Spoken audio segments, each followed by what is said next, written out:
Number one is, I think it's become clearer that fairness is overrated. Say what?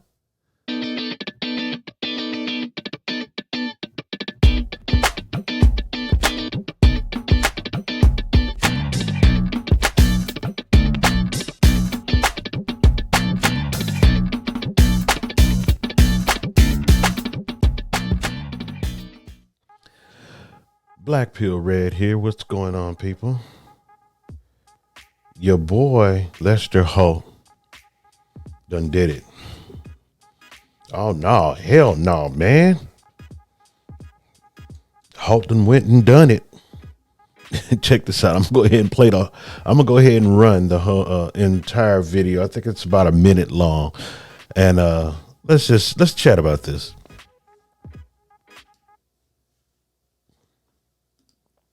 The unprecedented attacks on the press in this period, I'm sure, will fill plenty of books and be studied in classrooms, maybe even here. But I have a few early observations I'll share about where this moment brings us and what we can learn. Number one is, I think it's become clearer that fairness is overrated. Well, Now, did you see the big gulp he took right before he he did that? Let me take this big gulp before I tell the world a big lie. Watch this. I'm gonna rewind it real quick so you can see it. You can learn. Number one is, I think it's one more time. Where this moment brings us and what we can learn. Number one is, I think it's become clearer that fairness is overrated.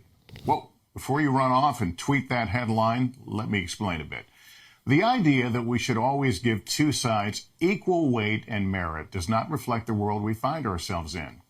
That the sun sets in the west is a fact. Any contrary view does not deserve our time or attention.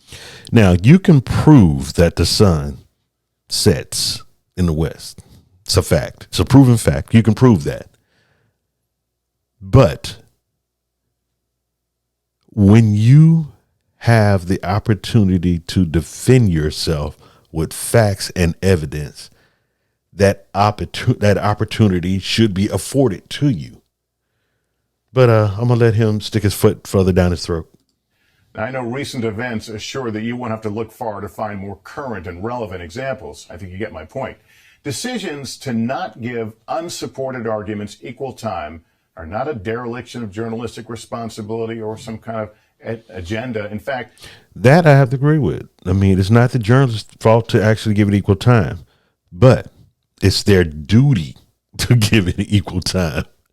Because this is basically the same thing like court, like, going to court. You have to, if the prosecution can present their case and then the jury determines it based on the prosecution case alone, you're going to lose. That person is convicted, bam, go to jail, cuffed and stuffed. But if you are able to defend yourself, that's what equal justice is.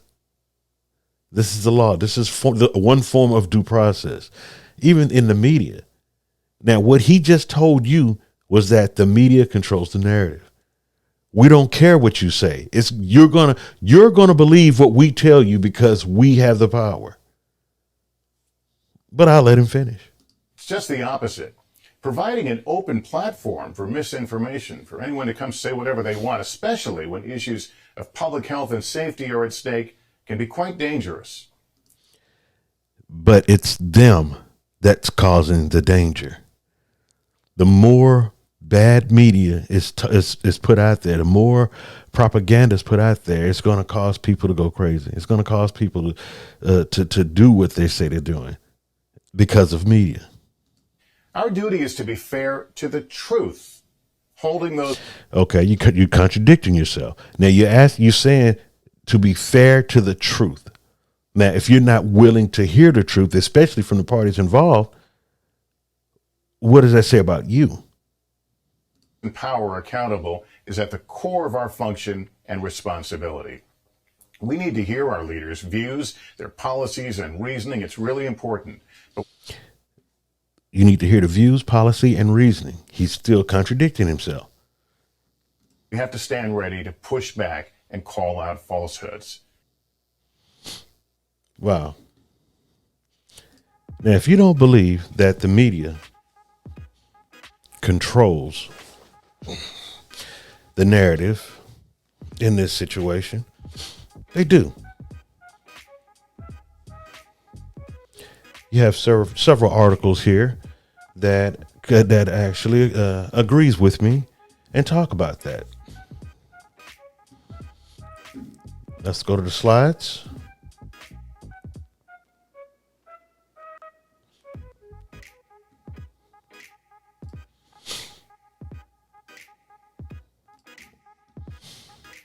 Says here that he received praise from liberal media figures after saying reporters don't need to hear both sides of the story to determine the truth. Now, how would that work in court? If the prosecution was able to give their side of the story and the defense is not allowed. You see, that is what they're setting you up for. Is their way or the highway. You don't believe me? Check this out. I have a video I want you guys to see. Now, my video is a little choppy, so bear with me.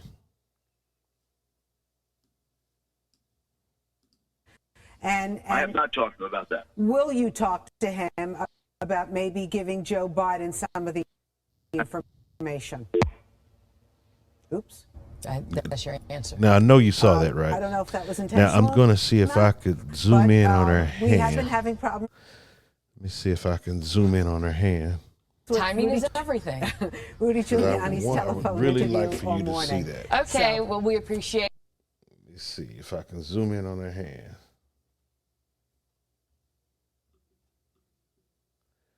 It's not allowing me to zoom in on her hand.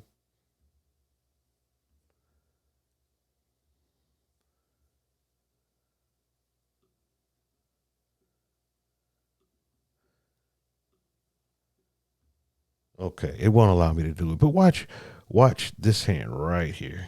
When she does, I'm gonna replay it about from right here. Oh no, it's a short video. Well, I'm just gonna play it from the very beginning again.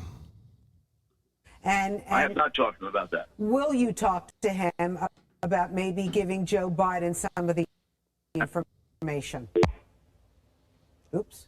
That's your answer. I don't know if that was intentional or not, but we have been having problems with Timing is everything. Rudy Giuliani's telephone Like I interview all said, morning. they control the narrative. And he wasn't answering the question the way she wanted it to be answered, so she ended the phone call. But again, you don't believe me? Watch this video. San Antonio's Jessica Headley. And I'm Ryan Wolf. Our greatest responsibility is to serve our Treasure Valley communities, the El Paso, Las Cruces communities, Eastern Iowa communities, Mid-Michigan communities. We are extremely proud of the quality, balanced journalism that CBS 4 News produces. But we are concerned about trouble and trend of irresponsible, one-sided news stories plaguing our country. The sharing of biased and false news has become all too common on social media. More alarming, some media outlets publish these same fake stories without checking facts first. the sharing of biased and False news has become all too common on social media. More alarming, some media outlets publish these stories simply aren't true without checking facts first. Unfortunately, some members of the media use their platforms to push their own personal bias and agenda to control exactly what people think. And this is extremely dangerous to our democracy. Enough about Lester Holt, because we used to look up to him. But then once I learned how liberal media was, of course, it's a lost cause. Anyway, this story here. Matt Gaetz asked the White House for a blanket preemptive pardon. Congressman Matt Gaetz, a close ally to former President Trump asked the White House for a blanket preemptive pardon before Trump left the White House. Two sources familiar with the situation confirmed to CBS News. Now, that's how they get you, right? That is the one thing they always say. They'll say this word right here. I'm sorry, here it is. Two sources confirmed. Two sources familiar with. Who are those two sources? Name those sources. They always say that. They'll say, two sources confirmed. Two sources said that we have sources in the White House. You can write any type of article you want to, as long as you say a source said or two sources says. That actually gives you plausible deniability, because I was told that this is what happened. But it's not just them. You have MSN that also says the same thing. Matt Gaetz reportedly asked Trump for a preemptive pardon in the final weeks of his presidency. And I don't agree with that. But at the same time, it says right here, reportedly asked former President Donald Trump for a blanket preemptive pardon for himself and his congressional allies. The report comes following news that the Department of Justice is investigating the 38-year-old Gaetz over a potential relationship with a 17-year-old girl. The Times report notes that it was unclear whether Gaetz or the White House knew at the time about the inquiry. Well, like I said, this is another political hit piece. But because of this, things had to happen. Now, one of the things that hurt him is the fact that he was a Trump supporter. So they're going to come with everything, with all they got, just to discredit him. Him and DeSantis. They want to discredit him. But check this out. This is what was on the internet today. As you can see, Trump defends Gaetz over allegations of says the GOP never asked. Trump denies allegations. See, that was Fox. Here's The Hill, the Washington Times. Trump says Matt Gaetz never asked him for a pardon. You see how these people have to retract their statements, and they went straight to the source, Trump, and he's like, no, he's never asked me for anything. I mean, he denied that. He even asked the FBI to release the audio tapes. Yes, there are audio tapes. His father wore a wire in to meet with the gentleman that was basically trying to extort money from Mr. Gaetz. So they have documented evidence, but they have yet to release the tapes. Now, I guess the reason why they're holding on to that is because of it's a live investigation. And people have to realize sometimes some videotapes or recordings, it can't be released just yet. But I'm pretty sure that it's going to get.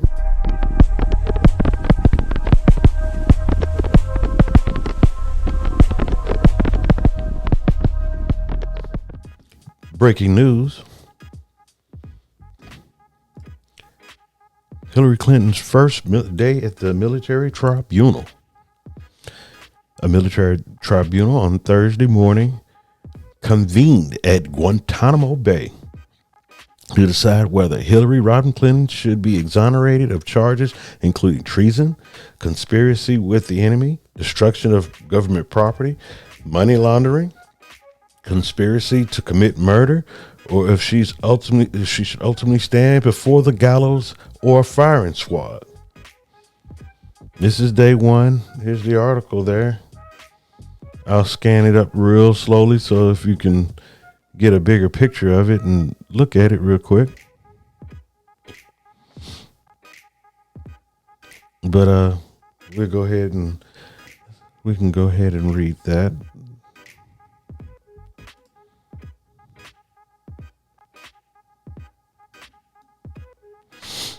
Okay.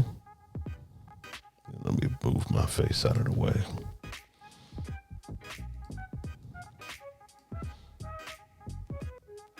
A military tribunal on Thursday uncovered let's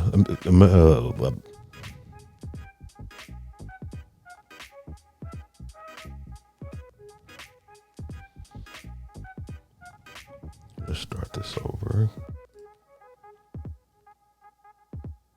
Breaking news. Bam. Hillary Clinton military tribunal, day one.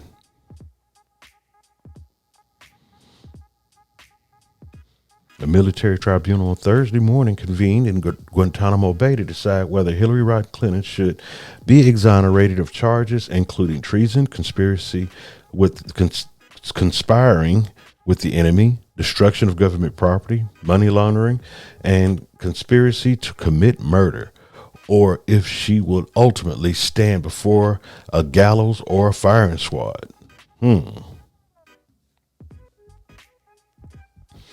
3 military officers, 2 male, 1 female, serving as both judge and jury, listened for 2 hours as Vice Admiral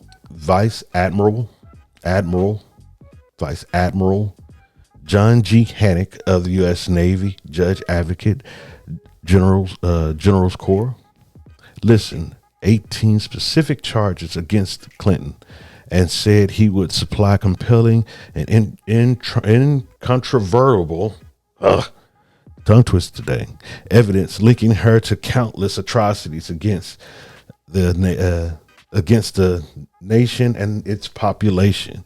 Now, one of the things I found interesting was this. Check this out at the very end.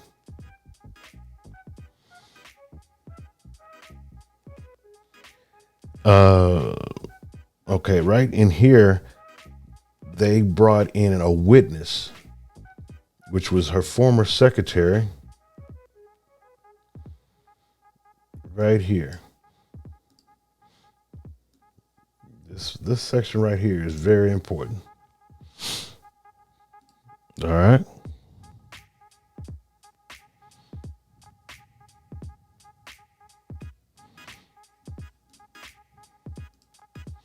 Says in an unexpected move, Vice Admiral Hancock produced a surprising witness, former Clinton staffer Jake Sullivan, her senior policy advisor during the 2016 bid for the presidency.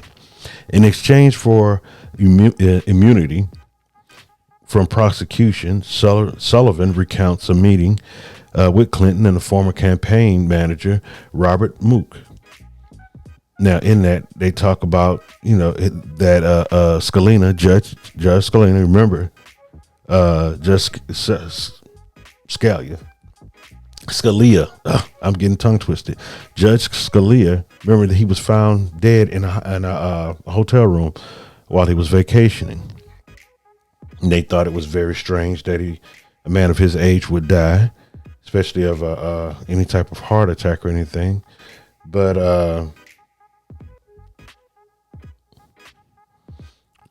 oddly enough, the page won't go all the way to the bottom. Let me see if I can hold it up while I read it to you. It says Vice Admiral Hancock contended the evidence through circumstantial and damning enough to incriminate Clinton, giving her a one-ton discard for human life. At this point, the tribunal, Clinton, who remained oddly silent through the proceedings, began to tremble uncontrollably, as if gripped by seizures. Shackled at the wrist, she fell from her chair and flopped around on the floor like a fish out of water. Paramedics escorted her to Gitmo Medical Ward. Vice Admiral Hancock declared the tribunal in recess until 10 a.m. Monday. Wow. So she's going to play the faint routine. But we all know where she is. She's a flower salesman right now. We all know that. Anyway, that's what I got for you today, people. Be sure to subscribe, like, share, comment at the end of this report. And if you don't mind, I really want to hear your comments. And also, you can follow me on Instagram, same name. I'm in the process of setting up Facebook and all that if I'm able to, because I don't have a Twitter, can't have a Twitter. I might try to set up a Twitter account with Black Pill Red, but it's a good chance it's going to get shut down, just like my other one did. I went through five accounts on Twitter. So anyway, again, like, share, subscribe, and until the next video, peace.